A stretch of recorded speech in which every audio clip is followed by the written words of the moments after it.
പ്ലാന്റ്സുകളുടെ ഭംഗി എന്ന് പറയുന്നത് അവരുടെ ഫ്ലവർ ആണല്ലേ. അങ്ങനെ ഈ പ്ലാന്റ്സിൻ്റെ ഫ്ലവറാണ് ഈ കാണുന്നത്. ചെറിയ മാല മണി പോലെ ഇങ്ങനെ ഉണ്ടായി വന്നിരിക്കുന്നത്. ഇത് റെഡ് റുബ്സ്റ്റാലിസ് എന്ന് പറയുന്ന പ്ലാന്റ് ആണ്. അപ്പോൾ ഇതുപോലെ നമ്മുടെ പണ്ടത്തെ ഇലമുളച്ചിയൊക്കെ ഉണ്ടല്ലോ, അതിൻ്റെ ഒരു ഷേപ്പാണ് എനിക്ക് തോന്നിയിരിക്കുന്നത് ഇതിനിട്ടാ. ആ പ്ലാന്റ് നന്നായിട്ട് വന്നു കഴിയുമ്പോൾ ഇതുപോലെ ചെറിയ വില്ലന്മാരൊക്കെ നമ്മുടെ ഇടയിൽ കടന്നു വരും.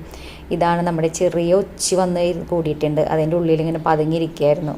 ഇതിപ്പോൾ കണ്ട് നശിപ്പിച്ചില്ലെങ്കിൽ എൻ്റെ ഇലകളൊക്കെ തിന്ന് ഇവന്മാർ പോവും. അപ്പോൾ നമുക്ക് അതിനെടുത്ത് എന്തായാലും നശിപ്പിച്ച് കളയണം.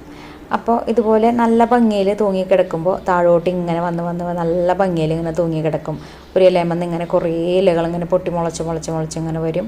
ഒരു പ്രായം എത്തുമ്പോൾ ഇതുപോലെ ഇങ്ങനെ ചെറിയ മാലമുട്ട് പോലത്തെ മണികൾ പോലെ അതിൻ്റെ ഫ്ലവർ ഉണ്ടായി വരും. അപ്പോൾ കുറച്ച് മഴയൊക്കെ ആയതുകൊണ്ട് ഒന്ന് കെയറിങ് ഒക്കെ കുറഞ്ഞത് കൊണ്ട് തന്നെ അതിൽ കുറേ വേറെ ആൾക്കാരൊക്കെ കയറി കൂടി ഇരിക്കുന്നുണ്ട്. 10 മണി ചെടിയും കുറേ പുല്ലും കാര്യങ്ങളൊക്കെ ഇരിക്കുന്നുണ്ട്. അങ്ങനെ നോക്കിയപ്പോൾ പറിച്ചിട്ട് എനിക്ക് കിട്ടുന്നുണ്ടായില്ല. അത്രയ്ക്ക് ഉറച്ച് അവരെ വേര് പിടിച്ച് അതിൽ ആധിപത്യം സ്ഥാപിച്ചിരിക്കുന്നു അവരത്. അപ്പോൾ അതൊക്കെ ഒന്ന് കളഞ്ഞ് ക്ലീൻ ചെയ്തില്ലെങ്കിൽ എൻ്റെ ഈ പ്ലാന്റ് എന്തായാലും പോയി കിട്ടുമെന്ന് എനിക്കറിയാം. അപ്പോൾ ഞാൻ അതൊക്കെ പറിച്ച് ക്ലീൻ ചെയ്ത് എടുത്തിട്ടുണ്ട്. അപ്പോൾ ഞാനൊരു കഷ്ണം ഇതുപോലെ വെച്ച് കൊടുത്തത് ആ പ്ലാന്റ് ഒന്ന് ഹൈറ്റിൽ ഇങ്ങനെ തൂങ്ങി ഈ ചട്ടിമ മുട്ടാതെ നിന്നോട്ടെ എന്ന് വിചാരിച്ചിട്ട് വെച്ച് കൊടുത്തതാണ്. അപ്പോൾ അതൊക്കെ ഇളക്കി പറിച്ച് മാറ്റിയൊക്കെ വെച്ച് കൊടുക്കുകയാണ്. ഇപ്പോൾ കുറേ പുല്ലും കാര്യങ്ങളൊക്കെ ഉണ്ടായി. അപ്പോൾ അതൊക്കെ പറിച്ചു കൊടുത്തു.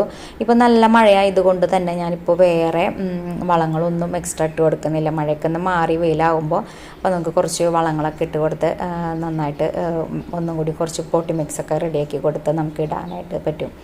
ഇപ്പോൾ ഞാൻ വേറെ ഒന്നും ഇട്ട് കൊടുത്തില്ല. അപ്പോൾ പ്ലാന്റ് ഈ നല്ല സൺലൈറ്റ് കിട്ടിയാലാണ് കേട്ടോ നല്ല ചുവപ്പ് നിറം, നല്ലൊരു റെഡ് കളറായിട്ട് വരുള്ളൂ. അല്ലാത്ത സ്ഥലത്ത് നല്ല ഗ്രീനായിട്ട് കിടക്കുന്നത് കണ്ടോ. അത് സൺലൈറ്റിൻ്റെ വേരിയേഷൻ വന്നതുകൊണ്ടാണ് അങ്ങനെ കിടക്കുന്നത്. ഇപ്പോൾ എൻ്റെ പ്ലാന്റ് അടിപൊളിയായിട്ട് നല്ല ഉഷാറായിട്ട് ഇരിക്കുന്നുണ്ട്. പിന്നെ ഇതിൻ്റെ പ്രൊപ്പഗേഷൻ എന്ന് പറഞ്ഞാൽ നമുക്ക് വളരെ ഈസിയാണ്. ഇതുപോലെ ഒരു ലീഫ് എടുത്ത് ഞാൻ ഇങ്ങനെ വെറുതെ മണ്ണിൽ കുത്തി കൊടുത്തതാണ്. ആ പ്ലാന്റ് മുളച്ച് ഇപ്പോൾ 13 ഇലയൊക്കെ വന്ന് അടിപൊളിയായിട്ട് ഇരിക്കുന്നുണ്ട്. അപ്പോൾ വളരെ നല്ല സൺലൈറ്റ് വേണം, വെള്ളം അധികം വേണ്ടാത്ത ഒരു പ്ലാന്റ് കൂടിയാണ്. പക്ഷേ മഴയത്തിരുന്നിട്ടും എൻ്റെ പ്ലാന്റിന് വേറെ കുഴപ്പമൊന്നും സംഭവിച്ചിട്ടില്ല.